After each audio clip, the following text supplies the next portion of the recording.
কিছু কিছু মানুষের ধারণা আমি কোনো রান্না বান্না কিছুই পারি না, কোনো কাজই পারি না। তাগর মনে হয় আমি শুধু খাই দাই আর ঘুমাই, আমি কোনো কাজই পারি না। তাই আজকে আমি তাগরে রান্না করে দেখামো যে আমি রান্না করতে পারি কি পারি না। তো আমি যখন গ্রামে বেড়াইতে যাই তখন আমার অনেকেই বলে, কি রান্না বান্না পারো, এগুলা শিখা লাগবো না? কেন ভাই, আমার দেখলে কি মনে হয় যে আমি রান্না বান্না কিছুই পারি না, কোনো কাজই জানি না? তো যাই হোক, অনেকদিন পরে গ্রামে আসছি আর হাঁস খাবো না, এটা কি হইতে পারে? তো আমি বলছিলাম যে হাঁস আনতে, হাঁস খাবো।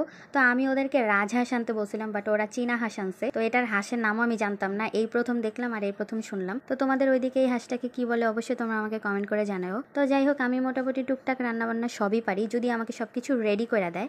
তো আমাকে যদি সবকিছু কেটে টেটে ধুয়ে টুয়ে দেয় তাহলে আমি সুন্দর মতো রান্না করতে পারি। সেটা হচ্ছে গ্যাসের চুলায়। তো আমাকে বলা হয়েছে এখানে লাকড়ি চুলাতে রান্না করার জন্য। তো আমি ভাবতেছিলাম যে শুরুতে পারবো কি পারবো না, পরে বললাম যে আমাকে সব রেডি করে দিলে আমি ঠিকই পারবো।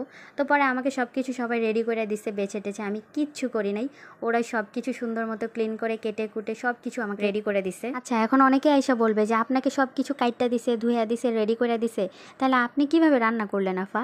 আসলে কি, আমি যখন কোনো কিছু কাটাকুটা করতে যাই তখন আমার হাত কাইটা যায়। এর জন্য আমি সবসময় বলি যে আমি যখন রান্না করব তখন আমাকে সব কিছু রেডি করে দিতে হবে। তাই আমার বাসায় যখন আমি কোনো কিছু রান্না করি আমার আম্মু আমাকে সব রেডি করে দেয়, তারপরে আমি রান্না করি। তো যাই হোক, তোমরা কিন্তু আরও 2-3টা হাত দেখতে পারবা পাশাপাশি, কারণ হইতেছে লাকড়ি চুলায় যেহেতু রান্না করতেছি। তো এখানে হচ্ছে কখনো আমি লাড়তে গেলে দেখা যায় যে জাল নিভে যায়, তো আমার জালটাও আমাকে ঠিক করে দিতে হয়। তার কারণে হচ্ছে আমাকে আবার অনেকে 2-1জন হেল্প করতেছে। তো যাই হোক, এখন হচ্ছে মশলা টশলা দেওয়ার পরে এখন হচ্ছে মাংসটা ভালো করে কষাই নেব। তো ভুল করে হচ্ছে এটার মধ্যে কলিজা পড়ে গেছিলো, তারপর আমাকে বললো ওটা তুলে ফেলতে, তারপর আমি তুলে ফেললাম। তো জানি না কেন বলছে। তো এরপর হচ্ছে দেখো ভালো করে কষানো হইতেছিল, এটা কি সুন্দর একটা কালার আসছে। আর আমার দেখে এখন আবার খাইতে ইচ্ছা করতেছে, মানে এত সুন্দর আসছে কালারটা, অনেক সুন্দর স্মেল আসতেছিল। তো যাই হোক, এই যে দেখো এটা হচ্ছে কষানো শেষ। এখন হচ্ছে এটাতে সুন্দর করে পানি দিয়ে নিব। আর পানি দেওয়ার পরে দেখো এটা অর্ধেক এই যে হয়ে গেছে। আর এখন মানে আমরা এখন এরকমই রাখবো, এটা পরে আবার জাল করব।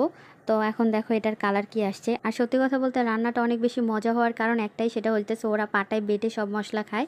আমরা যেমন হচ্ছে গুঁড়ামরিচ হচ্ছে গুঁড়া খাই, ওরা কিন্তু সব কিছু বেটে খায়, যার কারণে আসলে রান্নাটা অনেক বেশি মজা হয়। তো যাই হোক, পাশাপাশি আমাদের চালের রুটি বানাইতেছিল আর আমাকে বলা হয়েছিল সেমাই রান্না করার জন্য। তো আমি দেখতেছিলাম যে হচ্ছে সেমাইটা ভাজা হয়েছে কিনা, আর একদম খাঁটি গরুর দুধ দিয়ে হচ্ছে সেমাই রান্না করব। আর আরেকটা মজার বিষয় কি জানো, আমি যখন গ্রামে কারো বাসায় বেড়াইতে যাই তখন না আমাকে কোনো কাজই করতে দেয় না। মানে আমি যদি একটু পানিও ঢেলে খাইতে চাই, তারা বলে কি না না তুমি পারবা না পারবা না, আমি ঢেলে দিতেছি।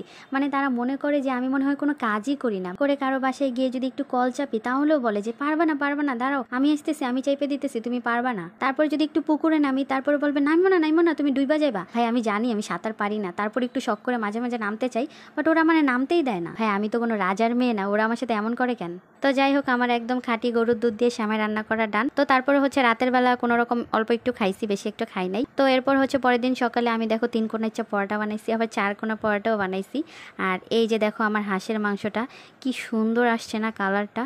আর এই যে আমার পরোটা আমি নিজে বানাইছি, চিন্তা করছো, একদম পুরো পারফেক্ট হয়েছে। আর এই যে আমার হাঁসের মাংস রান্না করাটা দেখো কি সুন্দর কালার আসছে, মানে দেখা আমার এখন আবার খাইতে ইচ্ছা করতেছে। বিশ্বাস করো এত সুন্দর স্মেল আসছে। আর তোমরা যদি সত্যি মশলা যদি এভাবে বেটে রান্না করো, দেখবা যে একবার খাইয়া হাত চাটবা। আর যারা খাও না এইভাবে কখনোই, তারা হয়তো বা বুঝবা না যেটা কত মজা হয়েছে। তো যাই হোক, আমি হচ্ছে মজা করে সকালবেলা হইতেছে নিজে পরোটা বানাইয়া তারপরে হচ্ছে মজা করে খাইছি। আর এটা খাইতে সত্যি অনেক মজা হয়েছে, আর সবাই খাইয়া অনেক বেশি প্রশংসা করছে। আর যাও গো, আমার রান্না করা হাঁস দেখে খাওয়ার লেগে লুল পড়তাছে, তারা যাও গা নিজে রান্না করে খাওয়া।